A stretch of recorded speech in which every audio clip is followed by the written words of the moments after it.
Welcome back to the channel. I'm Joe Potter, and this is the Vintage Underground.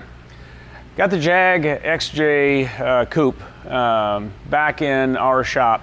It was out with James and Luke to have them install the, I still don't have a good term for this, I guess the cage or the stiffening structures, I guess what I keep saying.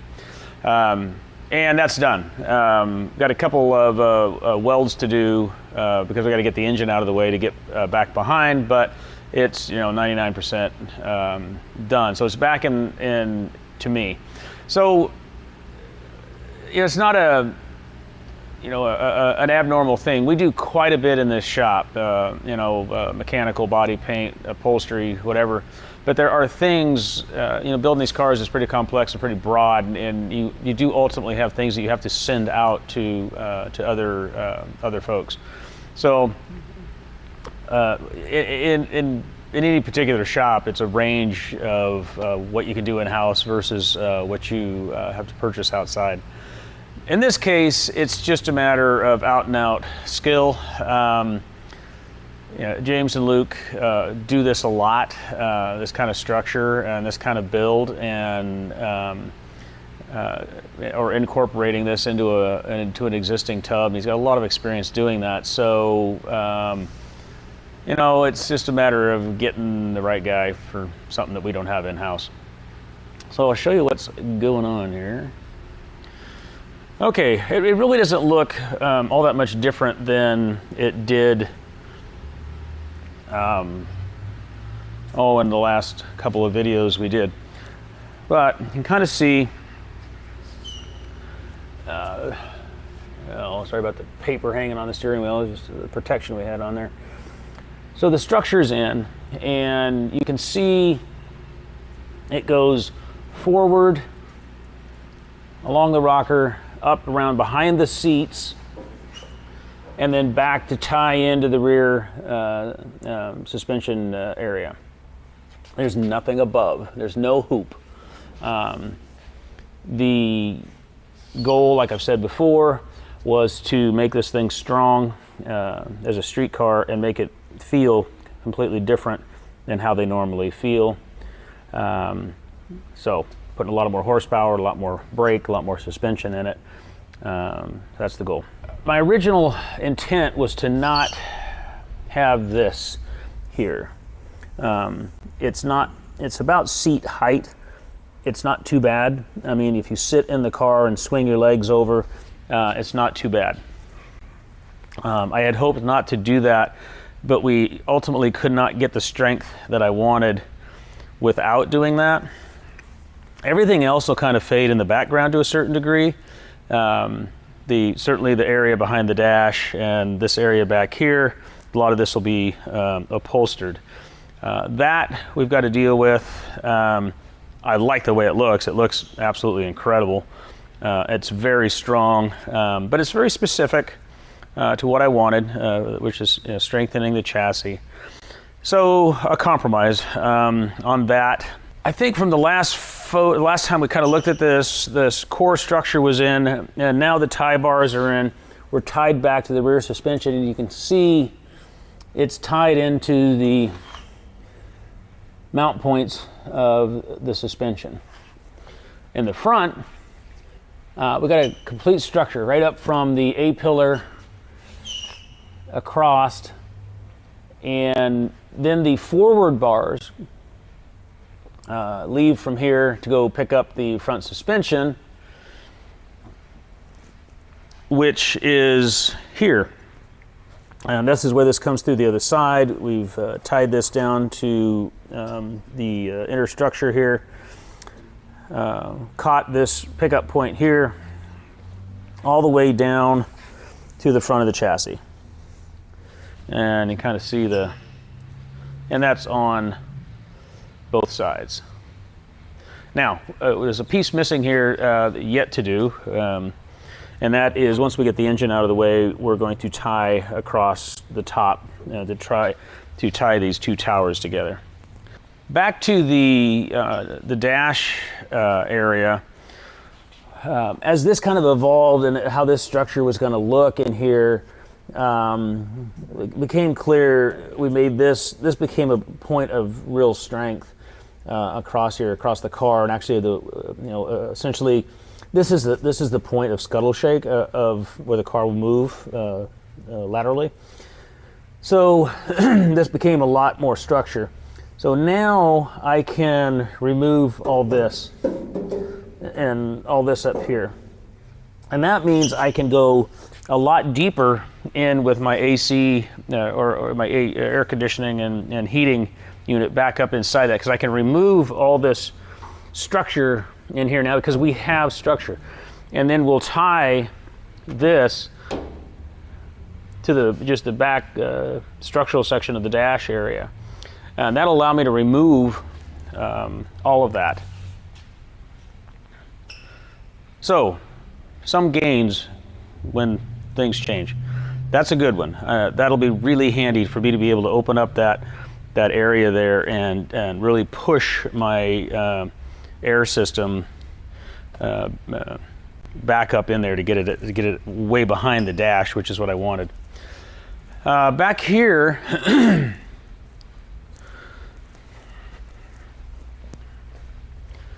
back in the back, this has evolved as well. So obviously we've removed the floor section from above it. And one of the things we're going to do, I don't know if you can kind of see that notch right there that we've cut in the back. And that is going to be for the exhaust. So the exhaust typically on these kind of worms its way through the suspension cradle.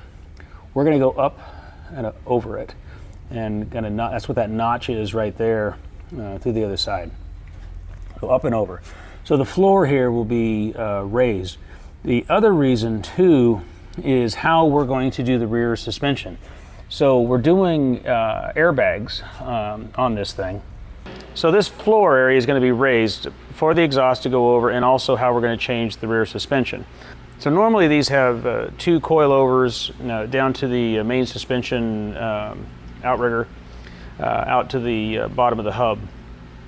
I'm eliminating one of these, and I'm not doing coilovers. I'm doing an airbag here. It's a 4-inch diameter airbag.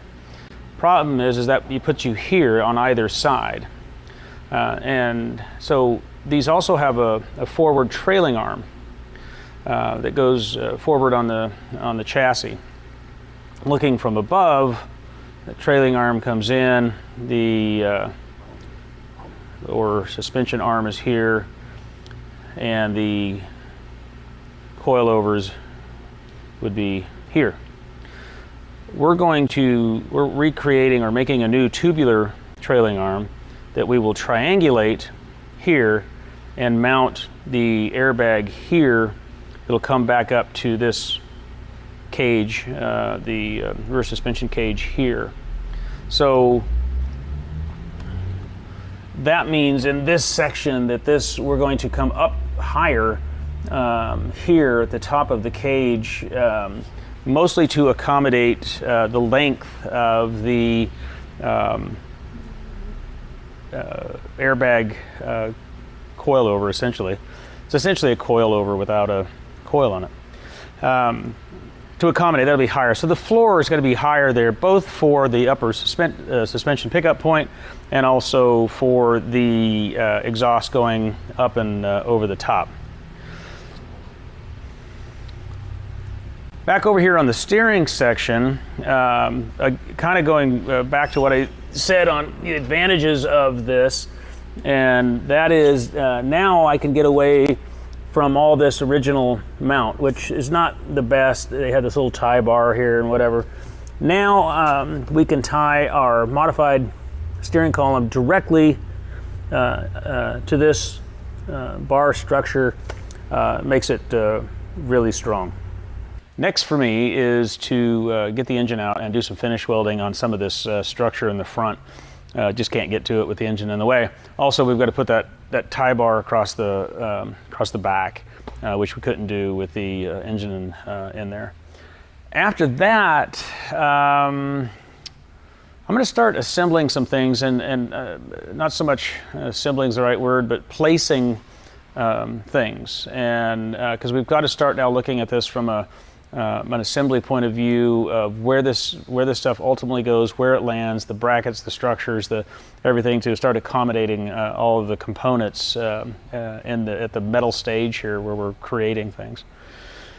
So that's next. We also got the engine intake plenums done.